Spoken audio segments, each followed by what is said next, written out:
Friends, తల్లికి వందనం పథకంపై మరో ముఖ్య ప్రకటన అయితే వచ్చేసింది. 15,000 ఇస్తామన్నారు కదా, కాదు 13,000 అకౌంట్లో అయితే వేయబోతున్నారు. సో వివరాలు వీడియోలో తెలుసుకుందాం. వీడియో పూర్తిగా చూడండి, అలాగే తప్పకుండా లైక్ చేయండి. మరిన్ని అప్డేట్స్ కోసం ఛానల్ వెంటనే సబ్స్క్రైబ్ చేసుకోండి. వివరాల్లోకి వెళ్ళిపోదాం. ఆంధ్రప్రదేశ్ ప్రభుత్వం నేటితో ఏడాది పాలన పూర్తి చేసుకుంటోంది. అందుకే ఇవాళ సూపర్ 6 హామీల్లో ముఖ్యమైనటువంటి తల్లికి వందనం పథకం నిధులను అయితే విడుదల చేస్తోంది. ఇక 2024 ఎన్నికల మేనిఫెస్టోలో ప్రతి విద్యార్థికి 15,000 ఇస్తామని ప్రకటించిన ప్రభుత్వం మొత్తం 67,27,164 మంది విద్యార్థుల యొక్క తల్లులకు 8,745 కోట్లు జమ చేయనున్నారు. ఈ కుటుంబంలో ఎంతమంది పిల్లలు ఉన్నా సరే ఒక్కొక్కరికి 15,000 రూపాయల చొప్పున సాయం అందజేస్తామని గతంలో ప్రభుత్వం తెలిపింది. అయితే ఏపీ ప్రభుత్వం తల్లికి వందనం పథకం అమలుకు సమర్పించి విడుదల చేసిన జీవోలో మాత్రం 15,000 కాకుండా 13,000 మాత్రమే ఇస్తున్నట్లు తెలిపింది. తల్లికి వందనం 15,000 నుంచి తీసుకున్న 2,000 రూపాయలు, అంటే గత వైసీపీ ప్రభుత్వం కూడా సేమ్ 13,000 ఇవ్వడం జరిగింది. 15,000 నుంచి 2,000 మెయింటెనెన్స్ అని చెప్పేసి తీసేసుకొని, సో ఇప్పుడు తెలుగుదేశం పార్టీ కూడా 2,000ను పాఠశాల అభివృద్ధితో పాటు నిర్వహణకు కేటాయిస్తున్నట్లు తెలిపింది.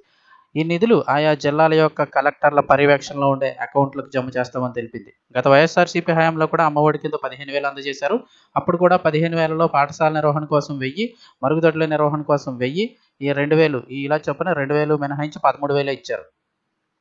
ఆ 2,000 మినహాయించుకొని కూటమి ప్రభుత్వం కూడా ఇప్పుడు అదే ఫాలో అవుతుంది. ఒక్కొక్కరికి 13,000 చొప్పున ఇవ్వబోతుంది. ఆ జీవోలో కూడా amount of 2,000 for each student shall be deducted at source from the beneficiary and utilised for the overall Department of Educational Ecosystem in the state. The said deducted amount of 2,000 will be credited to the relevant account under the control of district collectors. అంటే 2,000 రూపాయలు కూడా ఒక్క విద్యార్థి దగ్గర నుంచి collect చేసిన 2,000 ఆ యొక్క జిల్లాల కలెక్టర్లో కంట్రోల్లో ఉంటాయి. అక్కడ ఉన్న స్కూల్స్కి సంబంధించి డెవలప్మెంట్కి వాటికి కూడా అవి అయితే కనుక వాడతారని చెప్తున్నారు.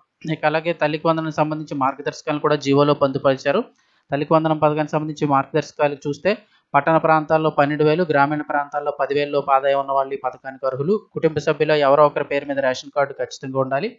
మాగాని 3 ఎకరాల లోపు, మెట్ట 10 ఎకరాల లోపు, రెండు కలిపి 10 ఎకరాల లోపు ఉన్న వాళ్ళే అర్హులు.